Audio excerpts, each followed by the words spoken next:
So which profession is the best for solo farming in Guild Wars 1? This is going to be a tier list video, and you know these things are very subjective and are always based on personal opinions and feelings. Now I'm not going to do something like that and just say that this or that class is the best. No. Instead, I've collected all my data, all the viable farms that I know of, and put them into one giant spreadsheet. By the way, there's a big difference between solo farming and soloing campaigns. The two things are completely different, and I will talk about this later, but keep in mind some professions that are not the best in solo farming might be really strong in soloing the game. Anyway, if you want to know how I made my tier list, watch till the end, but now lean back, get the popcorn ready, and let's do this. Warrior is the first on the list, and you know they wear high armor and are great tanks, but this doesn't mean that they are the best solo farming class. I mean, against physical damage dealers they do pretty well, but against the big coaster groups they kind of have a hard time, or at least don't have too many viable options.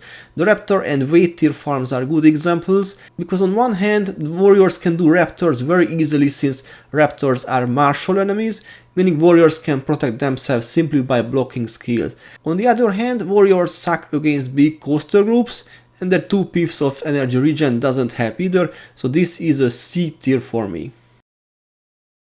Okay, moving on, Ranger comes now. Ranger's diversity is unmatched of the martial classes, and this is also true for solo farming. As long as you can find enemies that send out projectiles with their attacks, you can destroy big groups of enemies with a stance called Whirling Defense.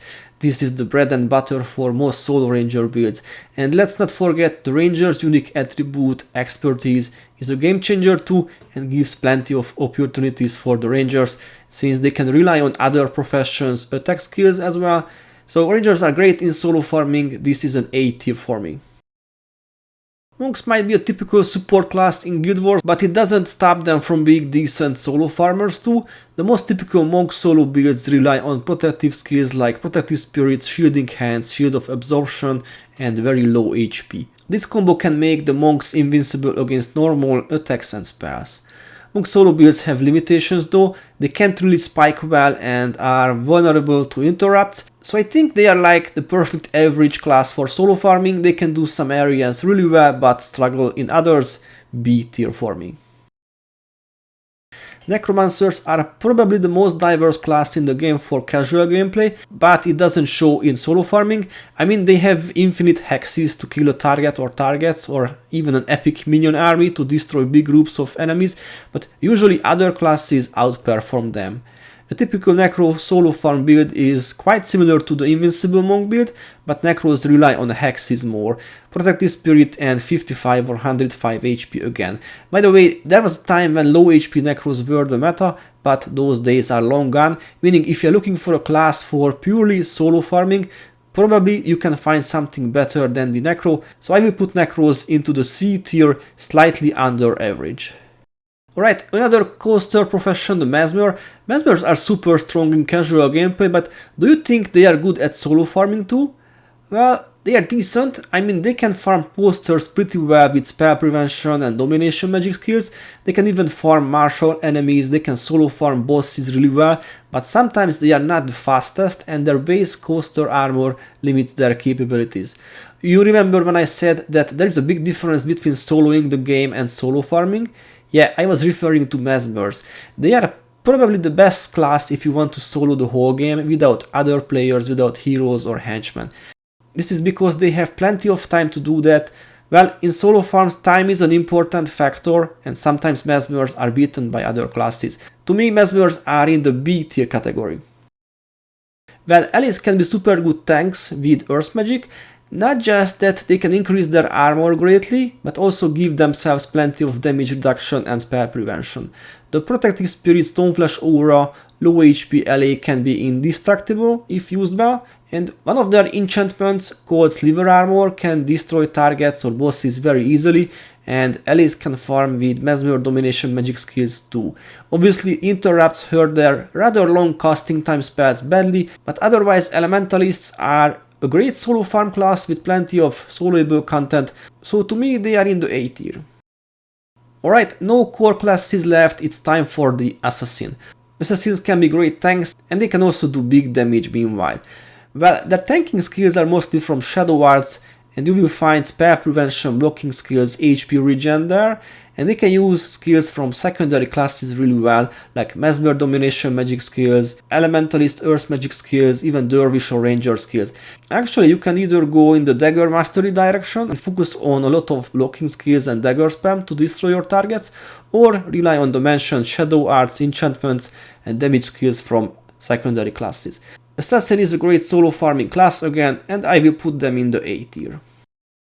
Another faction's holy profession, the Ritualist. There are two ways a Ritualist can farm. The first is probably the most common, the Spirit Spammer. This is very beginner friendly. You create a spirit wall and let the spirits do the hard job.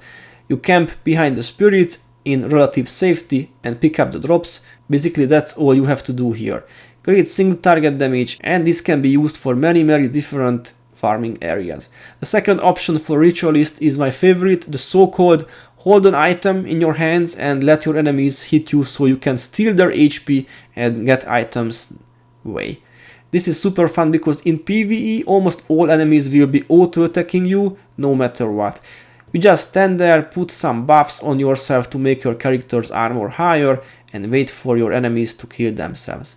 You can farm a very wide range of monsters with these two builds, so the Ritualist is another A tier class. Strongest hero team and great in endgame content?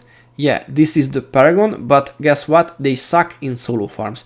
This isn't a surprise though, their unique attribute, leadership, only helps them in big groups, but if they are alone, there is no one to lead, so they can't really use it for much.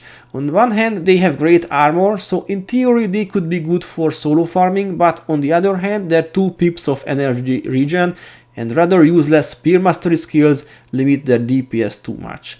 I mean, we can set fools on fire and farm like that, but when mobs have like 1000 HP, some burning will not hurt them too much, or it will take a long time to do that. I think this is the most obvious decision. Paragons are bad at solo farming, they are in the D tier level. So developer team, please, if you are watching this vid, give the Paragons some better spear mastery skills, thank you. Alright, the last profession, and it's not a secret, my favorite of all, the Dervish. You will be hearing about the VOS builds all the time. This refers to WoW strength, I think 95% of the time.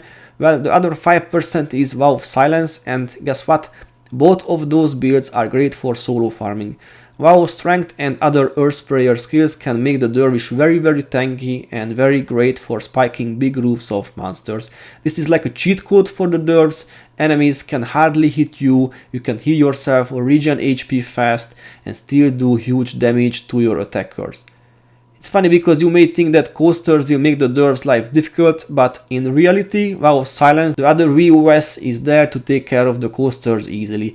You put this enchantment up and no coaster problem anymore, and the Dervs' sight mastery skills provide sufficient damage for solo farming with this build as well. Honestly, if you can't farm something with these 2 builds, that must be some very niche, badass farm, and you should question if it is worth it at all. So Dervish is S tier, the best for solo farming in my opinion. Alright, as promised, this is how I made my ranking. The rows are the different solo farms and the columns are the 10 professions. If there is a green tick somewhere, it means a viable working build for that class. I followed only one rule, well, maybe 2 rules. The unreliable, too slow or too RNG based builds do not count, and only a minimal amount of beacons should be used. I made 2 different rankings. The first one is based on how efficient the professions are, meaning how fast they can complete particular farms.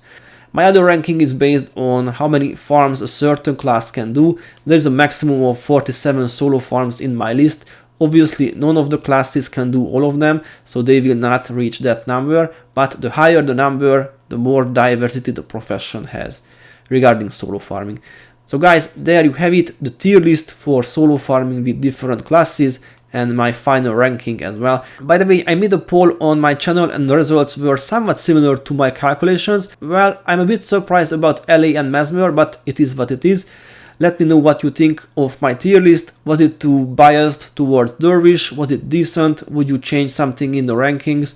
Anyway, thanks for watching. Please subscribe if you haven't subbed yet. Rate the vid if you want, and see you next time.